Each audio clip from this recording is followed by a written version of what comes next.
ನೀವು ಹೇಳಿದ್ದು ಕರೆಕ್ಟು. 1987 ತನಕ ಭಾರತ ಮತ್ತು ಚೀನಾದ ಎಕನಾಮಿ ಈಕ್ವಲ್ ಆಗಿತ್ತು, GDP ಈಕ್ವಲ್ ಆಗಿತ್ತು. ಆ ನಂತರ ಚೀನಾ ಬೆಳೆದ ರೀತಿಯೇ ಬಹಳ ದೊಡ್ಡ ರೀತಿಯಲ್ಲಿ ಬೆಳೀತು.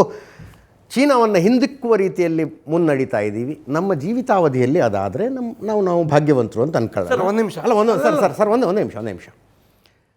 ನಾವು 5 ಟ್ರಿಲಿಯನ್ ಎಕನಾಮಿ ಆಗುವ ಕನಸು ಕಾಣ್ತಾ ಇರುವವರು ಅವರು 18 ಟ್ರಿಲಿಯನ್ ಎಕನಾಮಿ ಆಗಿದ್ದಾರೆ. ಚೀನಾಕ್ಕಿಂತ ಭಾರತದ ಗ್ರೋತ್ ರೇಟ್ ಜಾಸ್ತಿ ಇದೆ. Let us accept it. ಇದು ಇದೇ ಪ್ರಮಾಣದಲ್ಲಿ ಮುಂದುವರೆದು ಆದಾಗ ಎಷ್ಟು ಸರ್, ಒಂದು 1956 1960 ಅಷ್ಟೊತ್ತಿಗೆ ಭಾರತ ಇದೇ ಪ್ರಮಾಣದಲ್ಲಿ ಚೀನಾದ ಗ್ರೋತ್ ರೇಟ್ ಕಡಿಮೆ ಇದ್ದು ಭಾರತದ ಗ್ರೋತ್ ರೇಟ್ ಜಾಸ್ತಿ ಇದ್ದರೆ 2056 2060 ಅಷ್ಟೊತ್ತಿಗೆ ನಾವು ಚೀನಾದ ಸಮಾನವಾಗಿ ಬರಬಹುದು. ಫ್ಯಾಕ್ಟರ್ಗಳಿದೆ. ಐ ವಿಲ್ ಟೆಲ್ ಯು ಈ ರೀತಿಯ ಒಂದು ಕನಸನ್ನು ಕಾಣಲಿಕ್ಕೆ ಸಾಧ್ಯ ಇಲ್ಲದಿರ್ತಕ್ಕಂಥ ಒಂದು ದುರಾವಸ್ಥೆಯಲ್ಲಿ ಭಾರತ ಇತ್ತು 2014ರವರೆಗೆ. 11ನೇ ಪೊಸಿಷನಲ್ಲಿತ್ತು. ನಮ್ಮ ಎಕಾನಮಿ ಯಾವ ರೀತಿಯಲ್ಲಿ ಕ್ರೈಸಿಸಲ್ಲಿತ್ತು ಅಂತ ಗೊತ್ತಿದೆ. ಗೋಳಾಡಿದರು ಮನಮೋಹನ್ ಸಿಂಗ್ ಅವರು, ಗೋಳಾಡಿದರು ಚಿದಂಬರಂ ಅವರು. ಇವತ್ತು ಆ ಓಟದಲ್ಲಿ ನಾವು 4ನೇ ಸ್ಥಾನಕ್ಕೆ ಬಂದಿದ್ದೇವೆ. ವಿಕಸಿತ ಭಾರತ ಅನ್ನುವಂಥ ದೃಷ್ಟಿಯಲ್ಲಿ ಇಟ್ಕೊಂಡು ನಾವು ಎಲ್ಲ ರೀತಿಯ ಆಯಾಮಗಳಲ್ಲಿ ಇವತ್ತು ನಾವು ಮುನ್ನುಗ್ತಾ ಇದ್ದೇವೆ. ಆಯಿತು, ನಾನು ಹೇಳ್ತೇನೆ ನೋಡಿ ಡಾಲರ್ ರೇಟ್. ವಿಕಸಿತ ಭಾರತ ಅಂತೀರಿ, ಬಂಗಾರ ತಗೋಬೇಡಿ, ಅಡಿಗೆ ನೋಡಿ ಫಾರಿನ್ ಟ್ರಿಪ್ ಮಾಡಿದೆ ಸರ್. ಒಂದು ನಿಮಿಷ, ನಾನು ಈಗಾಗಲೇ ಹೇಳಿದೆ. ನಾನು ಹೇಳ್ತೀನಿ ನಿಮಗೆ, ಟೋಟಲ್ ಫಾರೆಕ್ಸ್ ರಿಸರ್ವ್ ಇವತ್ತು ನಮ್ಮದು $700 ಬಿಲಿಯನ್ ಇದೆ ಸರ್. 300. ಒಂದು ನಿಮಿಷ ಸರ್, ಇತಿಹಾಸದಲ್ಲಿ ಅತಿ ಹೆಚ್ಚು ಫಾರೆಕ್ಸ್ ರಿಸರ್ವ್ ತಂದಿದ್ದೀರಿ. ನೀವು ಪ್ರಶ್ನೆ ಮಾಡಿದ ಮೇಲೆ ಉತ್ತರ ಕೊಡ್ತೀನಿ ನಾನು. ನೀವು ಪ್ರಶ್ನೆ ಮಾಡಿದ್ದೀರಿ.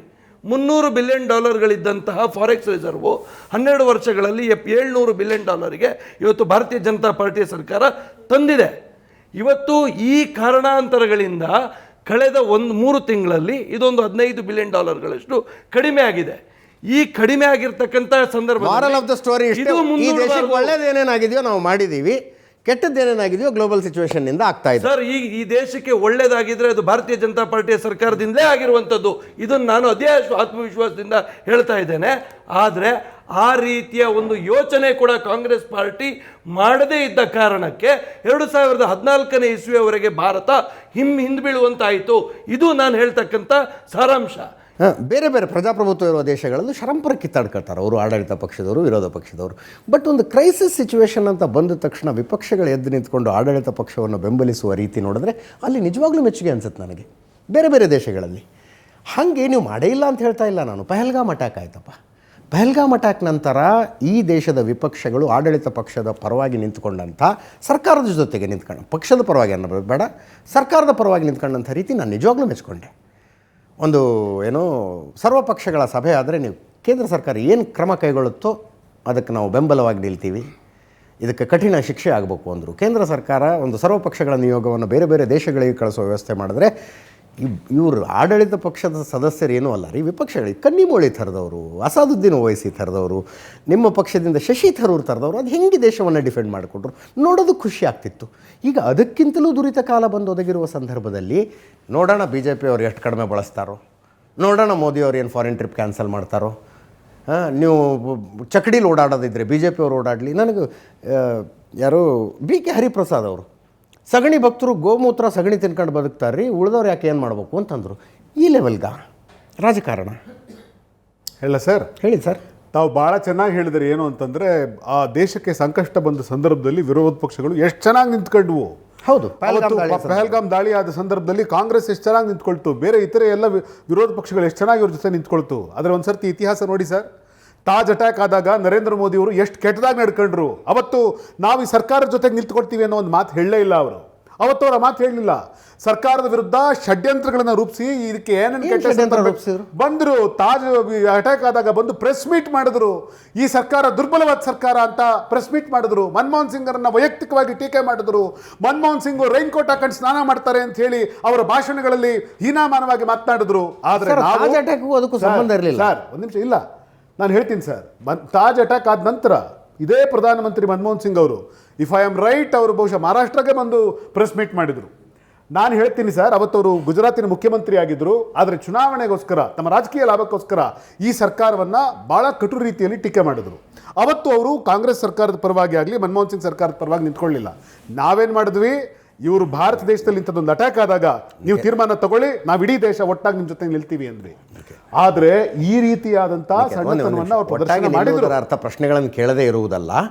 ಪಹಲ್ಗಾಮ್ ಅಟ್ಯಾಕ್ ಆದಾಗೂ ವಿಪಕ್ಷಗಳ ಪ್ರಶ್ನೆ ಕೇಳಿದ್ರಿ, ಯಾಕೆ ಸೆಕ್ಯೂರಿಟಿ ಲ್ಯಾಪ್ಸ್ ಆಯಿತು, ಇಂಟೆಲಿಜೆನ್ಸ್ ಲ್ಯಾಪ್ಸ್, ಆ ಥರದ ಪ್ರಶ್ನೆ ಕೇಳಿಲ್ಲ ಅವರು. ಕೇಳಬೇಕು ಆ ಥರದ ಪ್ರಶ್ನೆಗಳನ್ನು. ಸರ್ ನಾನು ಹೇಳ್ತೀನಿ ಸರ್, ಆದರೆ ಇವತ್ತು ಇದೇ ನರೇಂದ್ರ ಮೋದಿಯವರು ಇವತ್ತು ನೀವೊಂದು ಕೇಳಿದ್ರಿ, ನೀವು ಯಾಕೆ ಅದನ್ನು ಕಾಮೆಂಟ್ ಮಾಡ್ತೀರಿ, ಯಾಕೆ ನೀವು ಅವ್ರ ಜೊತೆಗೆ ನಿಲ್ಲೋದು ಕಾಮೆಂಟ್ ಮಾಡೋದು ಪ್ರಶ್ನೆ ಅಲ್ಲ ಸರ್.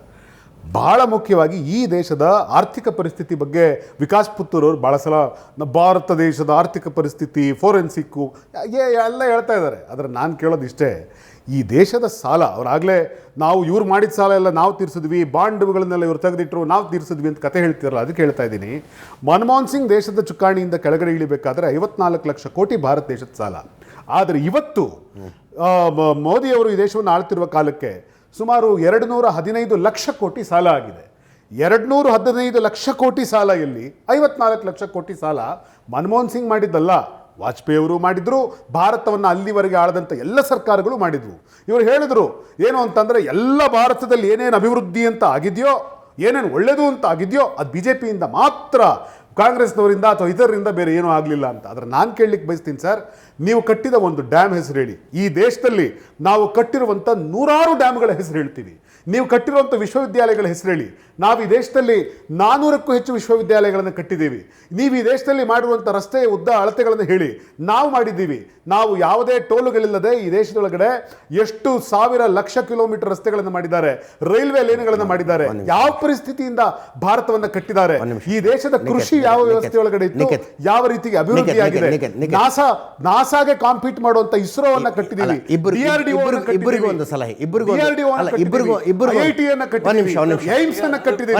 ಎಲ್ಲ ಕಟ್ಟಿದವರು ನಾವು ಸರ್. ಇಬ್ಬರಿಗೂ ಸಾಲ ಹೊರಿಸಿದವರು ನೀವು. ಇಬ್ರು ಕಟ್ಟಿದ ಇಬ್ಬರನ್ನ ಮಾತ್ರ.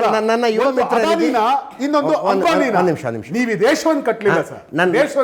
ನನ್ನ ಇಬ್ಬರು ಯುವ ಮಿತ್ರರಿಗೆ ಒಂದು ಪ್ರಾಮಾಣಿಕವಾದ ಸಲಹೆ ಏನಂದರೆ, ಫಾರೆಕ್ಸ್ ರಿಸರ್ವ್ ಜಾಸ್ತಿ ಆಗಿದೆ, GDP ಜಾಸ್ತಿ ಆಗಿದೆ, ಎಕಾನಮಿ ಮೇಲೆ ಹೋಗಿದೆ, ಏನೋ ಸಾಫ್ಟ್ವೇರ್ ಎಕ್ಸ್ಪೋರ್ಟ್ ಜಾಸ್ತಿ ಆಗಿದೆ, ಮ್ಯಾನುಫ್ಯಾಕ್ಚರಿಂಗ್ ಜಾಸ್ತಿ ಆಗಿದೆ. ಎಲ್ಲ ವಾದಗಳನ್ನು ಎಷ್ಟು ಬೇಕೋ ಅಷ್ಟು ಮಾಡಿ. ಯಾಕಂದರೆ ಅವು ಇಲ್ಲಿ ಕುಳಿತಿರೋ ಯಾರಿಗೂ ಫೀಲ್ ಆಗುವಂಥದ್ದಲ್ಲ ಅಲ್ವಾ. ಇಲ್ಲಿ ಕೂತವ್ರಿಗೆ ಫೀಲ್ ಆಗೋದಿಲ್ಲ ರೀ ಸರ್. ಇಲ್ಲ ಸರ್, ಒಂದು ನಿಮಿಷ ಒಂದು ಪೂರ್ತಿ ನಾನು ಒಂದು ಪ್ರಾಮಾಣಿಕ ಸಲಹೆ ಕೊಡ್ತಾ ಇದ್ದೀನಿ. ಇಬ್ಬರು ಎಷ್ಟು ಬೇಕಾದ್ರೂ ವಾದ ಮಾಡ್ಕೊಳ್ರಿ. ಅಷ್ಟು ಟ್ರಿಲಿಯನ್ ಎಕನಾಮಿ ಆಗಿದೆ, ಅಷ್ಟು ಎಕ್ಸ್ಪೋರ್ಟ್ ಆಗಿದೆ, ಫಾರೆಕ್ಸ್ ರಿಸರ್ವ್ ಇಷ್ಟಿಷ್ಟು ಮಾಡಿಟ್ಟಿದ್ದೀವಿ, ವಾದ ಮಾಡ್ಕೊಳ್ಳಿ. ಯಾಕಂದರೆ ಜನರಿಗೆ ಅದು ಫೀಲ್ ಆಗೋದಿಲ್ಲ. ನೀವು ಯಾವಾಗ ರಸ್ತೆ, ಚರಂಡಿ, ಸೇತುವೆಗಳ ಬಗ್ಗೆ ಮಾತಾಡ್ತಿರಲ್ಲ, ಜನರಿಗೆ ನೇರವಾಗಿ ಫೀಲ್ ಆಗೋದ್ರ ಬಗ್ಗೆ ಮಾತಾಡ್ತಿದ್ದೀರಿ. ಸರ್ ಒಂದೇ ನಿಮಿಷ ಅಂದರೆ ಯಾರು ಸುಳ್ಳು ಹೇಳ್ತಿದ್ದಾರೆ, ಯಾರು ಸತ್ಯ ಹೇಳ್ತಿದ್ದಾರೆ ಥಟ್ ಅಂತ ಜನರಿಗೆ ಫೀಲ್ ಆಗುತ್ತೆ. ಯಾಕಂದ್ರೆ ಮನೆಯಿಂದ ಹೊರಗೆ ಹೋದ್ರೂ ಅನುಭವ ಆಗುವಂಥದ್ದು ರೀ. ರಸ್ತೆ ಮಾಡಿದ್ವಿ, ಚರಂಡಿ ಮಾಡಿದ್ವಿ, ಸೇತುವೆ ಮಾಡಿದ್ವಿ, ಹೈವೇ ಮಾಡಿದ್ದೀವಿ, ಟ್ರೈನ್ ಮಾಡಿದ್ದೀವಿ, ವಿಮಾನ ನಿಲ್ದಾಣ ಮಾಡಿದ್ವಿ, ಜನರಿಗೆ ಗೊತ್ತಾಗ್ಬಿಡುತ್ತದು. ಆ ವಿಷಯದಲ್ಲಿ ಎಕ್ಸಾಜರೇಟ್ ಮಾಡೋಕ್ಕೆ ಹೋಗಬೇಡಿ, ಜನರಿಗೆ ಗೊತ್ತಾಗ್ಬಿಡುತ್ತದು. ಈ ಸರ್ಕಾರದ ವಿದೇಶಾಂಗ ನೀತಿ ಹಾಳಾಗಿ ಹೋಗಿದೆ ಅಂದರು ವಿಕಾಸ್ ಪುತ್ತೂರ್ ಅವರು. ನೋಡಿ, 2014 ನಂತರ ಕೇವಲ ನಮ್ಮ ನೇಬರಿಂಗ್ ಕಂಟ್ರೀಸ್ ಮಾತ್ರ ಅಲ್ಲ, ಪ್ರಪಂಚದ ಬಹುತೇಕ ರಾಷ್ಟ್ರಗಳು ಇವತ್ತು ಭಾರತದೊಂದಿಗೆ ಅತ್ಯುತ್ತಮ ಸಂಬಂಧವನ್ನು ಇಟ್ಕೊಂಡಿದೆ. ಎಲ್ಲ ರೀತಿಯ ಯಾವುದೇ ರೀತಿಯ ಬೆಳವಣಿಗೆಗಳನ್ನು ನೀವು ನೋಡಿದಾಗ ಅದು ರಿಫ್ಲೆಕ್ಟ್ ಆಗುತ್ತೆ ಸರ್. 100% ರಿಫ್ಲೆಕ್ಟ್. ಬಾಂಗ್ಲಾದೇಶದ ಹೇಳಿ ನನಗೆ ಸರ್. ನೋಡಿ, ಬಾಂಗ್ಲಾದೇಶ್ ಮತ್ತು ಪಾಕಿಸ್ತಾನ ಇದೆರಡೂ ಕೂಡ ತುಂಬ ವರ್ಷಗಳಿಂದ ನಮ್ಮ ಒಟ್ಟಿಗೆ ಕಾರಣಾಂತರಗಳಿಂದ ಸಂಬಂಧವನ್ನು ಸರಿ ಇಟ್ಕೊಂಡಿಲ್ಲ. ಶೇಖ್ ಹಸೀನಾ ಇರೋ ತನಕ ಅದಲ್ಲ, ನಾನು ಹೇಳ್ತೇನೆ ಸರ್, ನಾನು ಹೇಳ್ತೇನೆ. ಅದನ್ನು ಹೊರತುಪಡಿಸಿ ಬೇರೆ ಎಲ್ಲ ರಾಷ್ಟ್ರಗಳನ್ನು ನೀವು ಗಮನಿಸಿ. ನೇಪಾಳದಲ್ಲಿ ಆದಂತಹ ಕ್ರೈಸಿಸ್ಸಿಗೆ ಫಸ್ಟ್ ಸ್ಪಂದನೆ ಮಾಡಿದ್ದು ಭಾರತ. ಭೂತಾನದಲ್ಲಿ ಆಗಿರ್ತಕ್ಕಂಥ ಕ್ರೈಸಿಸ್ಸಿಗೆ ಭಾರತ ಸ್ಪಂದನೆ ಮಾಡಿದ್ದು. ಇವತ್ತಿಗೂ ಕೂಡ ಭೂತಾನಿಗೆ ಭಾರತದಿಂದ ಪ್ರತಿ ವರ್ಷ ನಿಧಿ ಹೋಗುತ್ತೆ. ಇವರು ಯಾವ ರೀತಿಯಲ್ಲಿ ಅಲ್ಲಿಗೆ ವ್ಯವಸ್ಥೆ ಮಾಡ್ತಾ ಇತ್ತು, ಇವತ್ತು ಯಾವ ರೀತಿಯಲ್ಲಿ ಇದೆ, ಅದೆಲ್ಲವನ್ನು ನಾವು ಗಮನಿಸಬೇಕು. ಮಯನ್ಮಾರದ ಒಟ್ಟಿಗೆ ಬೇರೆ ಬೇರೆ ರಾಷ್ಟ್ರಗಳಲ್ಲಿ ಯಾವುದೇ ರಾಷ್ಟ್ರ ನೀವು ತೆಗೆದುಕೊಳ್ಳಿ, you compare it with UPA and you compare it with NDA. ಇವತ್ತು ನೋಡಿ, ನಾನು ನಿಮಗೆ ಒಂದು ಉದಾಹರಣೆ ಕೊಡ್ತೇನೆ ಸರ್. ಇಸ್ಲಾಮಿಕ್ ರಾಷ್ಟ್ರಗಳು ಭಾರತದ ಪ್ರಸ್ತಾವನೆಗಳಿಗೆ ಬೆಂಬಲ ಸೂಚಿಸಿದೆ ವಿಶ್ವಸಂಸ್ಥೆಯಲ್ಲಿ. ಈ ರೀತಿಯ ಉತ್ತಮ ಬಾಂಧವ್ಯವನ್ನು ಭಾರತ ವೃದ್ಧಿ ಮಾಡಿದ ಕಾರಣಕ್ಕೆ ಇವತ್ತು ನಮಗೆ ಜಗತ್ತಿನಲ್ಲಿ ಒಂದು ಗೌರವ ಇರುವಂಥದ್ದು. ಯಾವುದೇ ರಾಷ್ಟ್ರ ನೀವು ಅದನ್ನು ತಗೊಳ್ಳಿ. ಇನ್ನೊಂದು ಇವರು ಮಾತನಾಡ್ತಾ ಉಲ್ಲೇಖ ಮಾಡಿದರು, ಯಾವುದು 2009 ಅಟ್ಯಾಕ್ ಆದಂತಹ ಸಂದರ್ಭದಲ್ಲಿ ನರೇಂದ್ರ ಮೋದಿಯವರು ಸ್ಟೇಟ್ಮೆಂಟ್ನ ಬಗ್ಗೆ ಅವರು ಉಲ್ಲೇಖ ಮಾಡಿದರು. ನಾನು ನಿಮಗೆ ಒಂದು ಸಣ್ಣ ಇತಿಹಾಸವನ್ನು ನೆನಪಿಸ್ತೇನೆ ಅಜ್ಜಿಜ್ಜಿ. 2004 to 2014 ಭಾರತದ ಮೇಲೆ ಸುಮಾರು 27 ಟೆರರಿಸ್ಟ್ ಅಟ್ಯಾಕ್ ಆಯಿತು. ನಾನು ಮತ್ತೆ internal security issue. Sir, I am answering back. Sir, that is all together different I'm answering, subject. ಅದು sir. ಬೇರೆ Answer ಬೇರೆ ಇದೆ ಮಾಡ್ಬೇಕಲ್ಲ ಪ್ರಶ್ನೆ.